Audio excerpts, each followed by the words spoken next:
Assalamualaikum warahmatullahi wabarakatuh.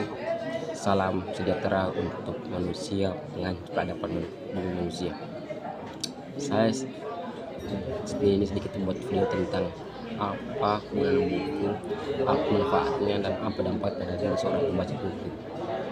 Kalau teman-teman anggap buku ada semua informasi semata dan sumber memori masa lampau terus oleh seorang penulis, saya itu adalah salah besar.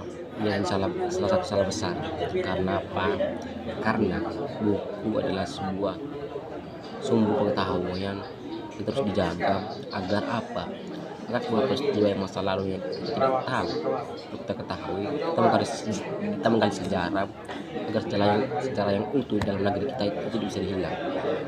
Misalnya konteks Indonesia, di mana kita sudah mengenal sistem demokrasi. Kenapa kita bisa mengenal sistem demokrasi? Karena apa? Karena kita membaca buku demokrasi ala Perancis, ala Amerika, ala Inggris, bukan Inggris sih, ala Jerman. Karena ketika transformasi sosial atau revolusi Perancis yang menamakan freedom kemanusiaan atau human right, manusia itu sebagai sumber dari sebuah perubahan, itu menjadi catatan pemantik misalnya untuk melegalkan demokrasi. Awal sistem otoriter, demokrasi terpimpin, demokrasi parlementer, itu merujuk pada perdebatan BPK itu maka oleh demokrasi terpimpin, demokrasi apa yang kita kenal sekarang oleh kerakyatan. Nah, itu kan sumber dari buku ya teman-teman. Tapi zaman sekarang, solusi di zaman katanya zaman penuh serba teknologi, zaman penuh dimensi kembang biakan teknologi, ya mereka lebih suka baca Google, scroll TikTok berjam-jam sambil itu buku.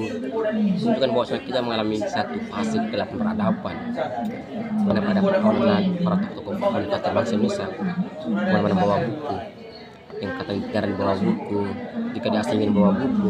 Bayangkan seorang Soekarno mengatakan saya akan merasa bebas ikut sama buku, karena buku saya merasa merdeka. Bayangkan seorang Soekarno, seorang Hatta yang oleh sistem demokrasi kasih penguasa kerakyatan, sangat senang dengan buku dan Melaka, tidak asingkan di beberapa negara. Jadi mau buku Soekarno lepas bukunya Hatta, Yamia, Salim dan lain sebagainya. Artinya apa teman-teman? Buku menjadi mahasiswa peradaban juga adalah stimulus melahirkan imajinasi liar akan sebuah peradaban, kemajuan, reformasi, perubahan politik, sosial, ekonomi, pendidikan. Tapi dikasih ini di generasi kita sekarang itu hanya sebagai satu hiasan di kamar. Kita pernah beli buku, baca buku, dan kita up di media sebagai salah satu tunjukkan, sebagai tunjuk ekspresi kita pernah baca buku, untuk buku dan sebagainya. Apalagi ditambah dengan dosen-dosen di pendidikan yang jarang menyentuh buku, memakai referensi lama yang pernah dibuat di tahun sebelumnya, menunjukkan maksudnya ada fase gelap dalam itu, menunjukkan tidak pernah kembang pada referensi cara berpikir, betul berpikir, tokoh pemikir. Mereka masih menggunakan referensi lama, walaupun referensi lama sebagai suatu patokan, tapi kita tidak mau melakukan transformasi, akan inovasi referensi baru. Jadi teman-teman, jadi menurut saya buku menjadi ladang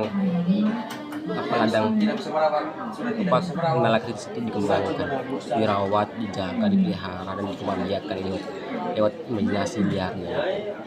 Kenapa? Karena dalam pengetahuan tidak boleh bebas minta, dia harus tidak boleh bebas minta, dia harus punya kepihakan pada siapa.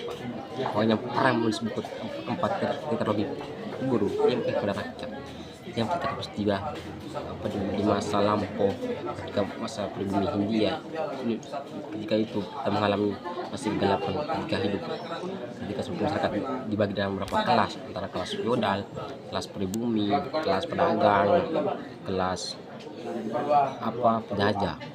Hal ini menunjukkan bahwa ada warisan sejarah yang ini menjadi peran pada zaman sekarang. Kita tahu sejarah kita itu sebagai identitas seorang bangsa, tapi nyatanya kita jarang mengetahui sejarah kita, tahu latar belakang etnis kita, sejarah etnis kita, sejarah suku kita, yang tidak pernah dibicarakan di ruang publik, di ruang akademisi, ruang diskusi, ruang seminar dan sebagainya.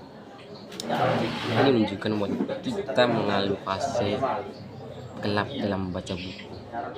Kalau buku sebagai informasi ya penting, tapi sebagai sumber untuk lebih berpikir adalah hal yang wajib kita baca. Satu pemantik dalam bentuk peradaban. Hal ini menunjukkan kepada kita bahwasanya buku adalah sumber utama peradaban. Mungkin ini saya sampaikan. Misalnya untuk video ini saya menyampaikan bahwasanya tanpa membaca buku kita kehilangan sejarah, buku kita kehilangan identitas. Assalamualaikum warahmatullahi wabarakatuh.